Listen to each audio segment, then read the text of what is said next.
good afternoon সকলোকে আৰু আজি ৰাতিপুৱাৰ পৰা মোৰ কাম কৰি কৰি বহুত বেছি দেৰি হৈ গ'ল সেইকাৰণে ভাত বনোৱাও দেৰি আৰু আজি মই এটা বস্তু বনাইছোঁ মানে আপোনালোকক এটা বস্তু মই দেখাম এটা সৰু টিপছ যেতিয়া লৰালৰি হৈ থাকে হাতত সময় নাথাকে তেতিয়া আপোনালোকে কি কৰিব মানে ভাত ইমান থুলমূলকৈ কেনেকৈ বনাব এয়া মই কুকাৰত বনাই ল'লোঁ ভাত আৰু ভাতৰ মাজত চাওক মই দি দিলোঁ এটা গিলাচত দালি আৰু এয়া গিলাচটো মই ৰুটি বনোৱা ইডালেৰে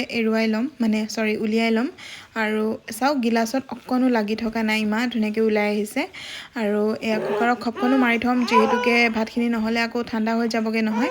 আৰু এয়া মই কণী আৰু আলু ফ্ৰাই কৰি ল'লোঁ কিন্তু মই কণী আৰু আলুখিনি এটা বেলেগ কুকাৰতে বইল কৰি ল'ব লগা হ'ল যিহেতুকে আমাৰ আলুটো নচলে গতিকে আলুৰ পানীখিনি পেলাই দিছোঁ আলু যোনে যোনে খায় তেওঁলোকেতো একেটা কুকাৰতে হৈ যাব আলু দিব পাৰে কণীটো ভালকৈ ধুই চাবোন দি একদম ধুনীয়াকৈ ধুই পেলাই দি দিব পাৰে আৰু দালিখিনিও এনেকৈ গিলাচত দি দিব পাৰে নহ'লে আপোনালোকে টিফিনতো দিব পাৰে মই টিফিনত দিয়া নাই কেলৈ জানেনে টিফিনৰ খপখন এৰলগ হৈ যায় আৰু তাৰপাছত খুলিবলৈ বহুত বেছি দিগদাৰ হয় গতিকে মোৰ হাতত যেতিয়া সময় নাথাকে মই এনেকুৱা কিছুমান কাম কৰোঁ এতিয়া দালিখিনি মই গিলাচৰ পৰা এখন চামুচেৰে অলপ অলপকৈ উলিয়াই ল'ম যিহেতুকে গিলাচটো পূৰা ফুল হৈ আছে তাৰপিছত অলপ আধা হোৱাৰ পাছত তাত অলপ পানী দি এনেকৈ ঘুটি ল'ম আৰু তাৰপাছত দালিখিনি চচপেনত ঢালি পেলাই আৰু অলপ পানী দি ভালকৈ মিক্স কৰি ল'ম তেল মাৰিব পৰা সুবিধা কৰি ল'ম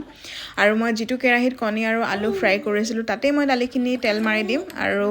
অকল পাঁচফোৰণহে দিছোঁ মই যিহেতুকে সময় কম আছিলে গতিকে মই পিঁয়াজো কটা নাই অকণমান তেলত অকণমান পিঁয়াজ দি পেলাই এইখিনি মই এতিয়া এয়া দালিখিনি চাওক উতল আহি গ'ল আৰু ফেনটো যিমানটো পাৰিছোঁ কাটি দিছোঁ একেবাৰে ইজি ৱেত বনাব পৰা এসাঁজ ভাত আৰু যিসকল নশিকাৰু যিসকল কলেজীয়া ষ্টুডেণ্ট বা যিবিলাকে বনাব নাজানে তেওঁলোকৰ কাৰণেতো একেবাৰে সহজ হ'ব এয়া মোৰ হৈ গ'ল দেই এয়া মোৰ ভাত সাজ ৰেডি হৈ গ'ল এতিয়া ধুনীয়াকৈ খোৱাৰহে কথা আৰু টিপছটো আপোনালোকৰ কামত আহিল নে নাই জনাবলৈ নাপাহৰিব